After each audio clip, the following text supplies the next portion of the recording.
तीर्थ यात्रा एक प्यारी कहानी। इस कहानी में लेखक सुदर्शन जी द्वारा लिखित ऐसी कथा है जिसमें जीवन में सुख दुख और जीवन के विभिन्न जीवों की आधार का वर्णन है। तीर्थ यात्रा कहानी लेखक सुदर्शन जी द्वारा लिखी गई ऐसी कहानी है जिसमें यह कहानी एक माँ का अपने पुत्र के प्रति स्नेह, आदर, सत्कार और जीवन मूल्यों के पीछे न हटने का वर्णन किया गया है। प्रस्तुत इस कहानी में माँ अपने पुत्र से बहुत प्यार, अपनापन, स्नेह करती थी।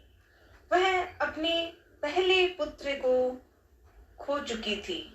उसे पता था अपनी संतान के साथ क्या होता है, इसलिए वह अपने पुत्र हेमराज से बहुत प्यार करती थी, आदर करती थी और हर समय उनका ध्यान रखती थी।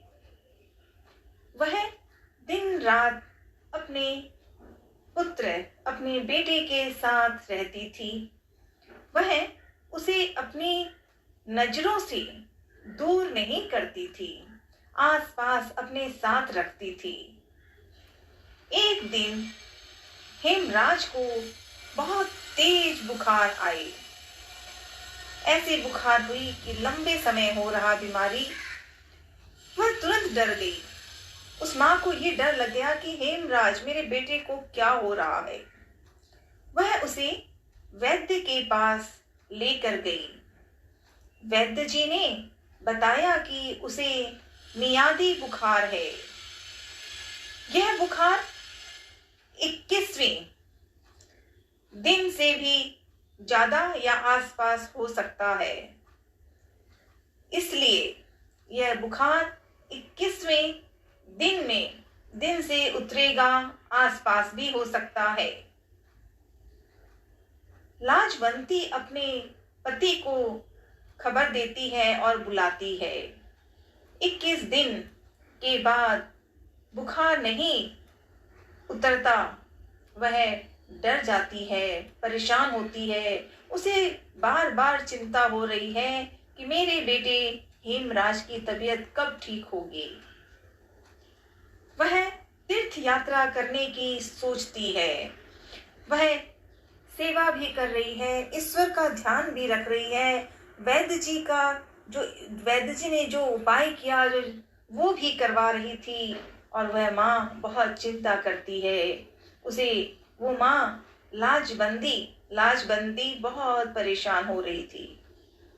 हेमराज का बुखार धीरे धीरे उतरने लगता है। लाजवंती तीर्थ यात्रा की यात्रा शुरू कर देती है। अचानक उसके पड़ोसन की रोने की आवाज सुनाई देती है। पड़ोसन के पूछने पर उसे पता चलता है कि बेटी की शादी का आधा खर्चा का प्रबंध नहीं हो रहा था। लाजवंती अपनी हालत देखकर उसकी हालत देखकर अपने आप को भूल जाती हैं और तीर्थ यात्रा के लिए जमा किए गए पैसे 200 रुपए उसे दे देती है। उसने मदद की। 200 रुपए इसलिए नहीं कि वो मदद करना चाहती थी। उसे ये लगता है कि ईश्वर की भक्ति, ईश्वर की प्रार्थना से ही तो मेरे बेटे का स्वस्थ हेमराज की तबीयत ठीक हो रही है। इन रुपयों को जमा करते हुए जितनी प्रसन्नता उसे उसकी मदद करते हुए हुई, उन्हें दिल खुश हुआ और अपना प्रयास पूरी तरह से किया। प्रस्तुत इस कहानी में सुदर्शन जी ने विश्वास रूप में ये जो कहानी लिखी है तीर्थ यात्रा, कैसी यात्रा का उसमें जीवन बिता। अपने ही बच्चे हेमराज की बीमारी को सुनकर परेशान होकर के उसकी मदद करती है।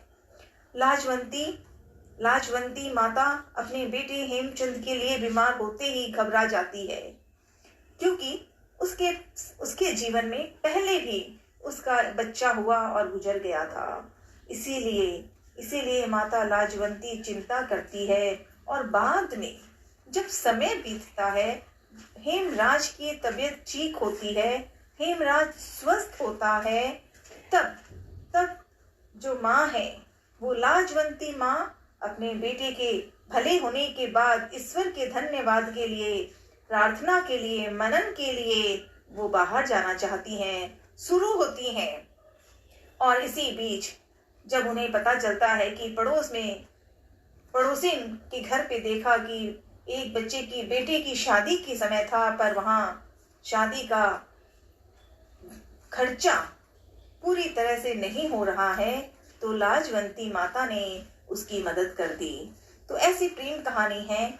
लाजवंती माँ जैसी महान स्त्री, हेमराज जैसे बेटे की बीमारी को ठीक होना, वैद्य जी का वहां पर आकर के मदद करवाना, दवा जैसे भी करानी चाहिए वो करवाई, और नतीजा इतना अच्छा भी हुआ कि सुदर्शन जी ने ऐसी तीर्थ यात्रा, शीर्षक ही ऐसा प्यारा दिया कि तीर्थ की यात्रा ही तो जीवन का आधार होता है, सच्चे मन से प्रार्थना करने की।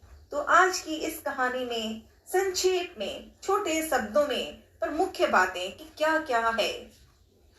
अगली कक्षा में विस्तार से इस कहानी की जो हमने सारांश में पढ़ी है तीर्थ यात्रा, अब उससे जुड़े कुछ प्रश्न उत्तर पर संक्षेप में सिर्फ पॉइंट को बोलेंगे ताकि हमें अर्थ समझ में आए। इसी के साथ आज के लिए यहाँ पर ही, अगली कहानी में जल्दी से बढ़ाएंगे तीर्थ यात्रा से प्रश्न उत्तर। জয় আই অসম।